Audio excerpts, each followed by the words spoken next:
La Frisone qui est en cours d'évolution dans notre frigo. Du coup, on peut dire qu'elle me fait frissonner, la Frisone. Salut les goulus! Regarde ce qui se cache là-dessous, tu vas voir, je vais te montrer. Là, on a un beau déhanché qui vient d'arriver. Donc, on avait eu la Cimenta l'autre jour. Et là, regarde ça. Ça, c'est de la Frisona.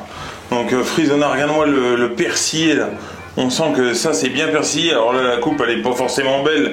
Mais nous, ce qui va nous intéresser, surtout sur cet animal-là, c'est de le laisser un petit peu au frigo avant de l'entamer. Et puis ensuite, on fera une jolie coupe de façon à vraiment avoir que du nickel pour nos clients. On peut quand même voir, regarde-moi ça, c'est beau, ça sent bon, c'est incroyable. On sent déjà la maturation qui commence à faire son effet. Là, on a vraiment un bel animal. Donc ça, c'est quoi la Frisona? C'est du bœuf qui est élevé en Pologne. Donc c'est issu de race noire. Donc j'entends quoi par race noire? C'est une Primolstein tout simplement. Alors la Primolstein, tu vois, c'est les vaches qui ressemblent pas à grand chose. Si tu veux, elles ressemblent à des tréteaux. Elles ont les hanches super développées. Elles ont pas de cul. Elles ont des grosses mamelles. C'est fait pour faire du lait.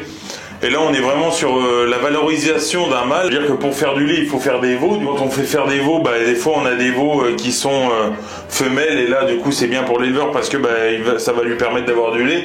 Mais quand c'est des veaux mâles, il faut bien les valoriser. Du coup, il y a des filières comme ça qui se développent et qui permettent de valoriser ces animaux-là en faisant vraiment quelque chose de magnifique comme ça. Donc ça, c'est vraiment beau.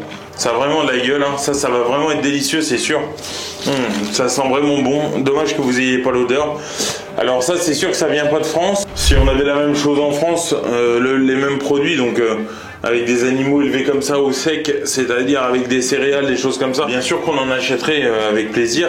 Faut pas être fermé aux produits qui viennent d'ailleurs. Je veux dire, quand on est amateur de fromage ou de choses comme ça, on va pas se priver que de manger un gruyère suisse, du parmesan, que de manger une mozzarella. Il y a plein de choses comme ça où ça n'a pas de sens en fait, le raisonnement de dire ouais, moi je veux manger français. Je veux dire, à ce moment-là, mange français et tu verras, il y a aussi de la merde en France. Je pense même que souvent ceux qui râlent comme ça, c'est pas des amateurs de goût, pas des amateurs de bonne viande. Donc, et puis bon, ça vient pas faire de l'ombre à nos éleveurs parce que regarde la preuve, hein. Là regarde ça, si c'est pas magnifique. Ça c'est une demi-limousine qui vient de chez Marc Lamotte. Tu vois, ça c'est des beaux animaux.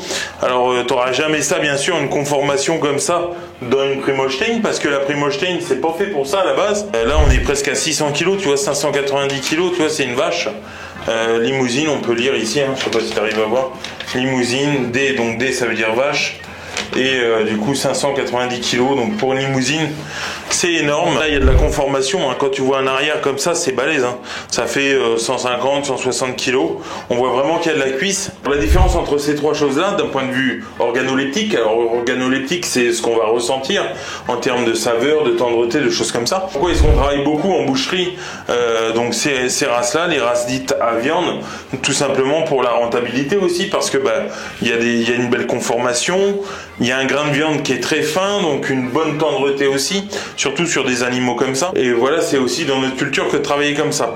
Les races mixtes, on est situé à mi-chemin entre la laitière et la race à viande. Donc en conformation, on est un petit peu moins gros, moins d'arrière, moins de choses comme ça, mais avec un petit peu plus de persillé. Je parle juste d'un point de vue viande sur les races laitières, quand elles sont bien élevées, hein. Je parle pas d'une race laitière, d'une fin de carrière qui a été élevé, comment dire, que à l'ensilage, où il n'y a pas de finition, il n'y a pas de tout ça.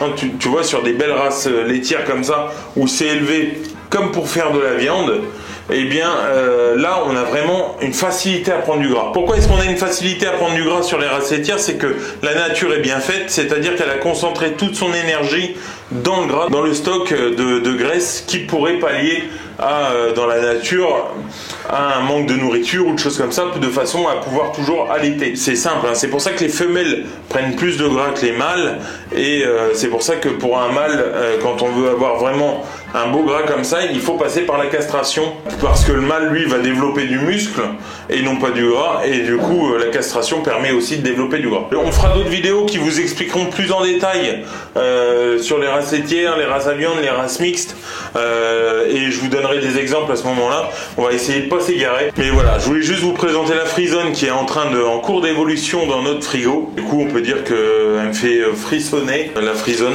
Donc voilà, ça c'est vraiment le top.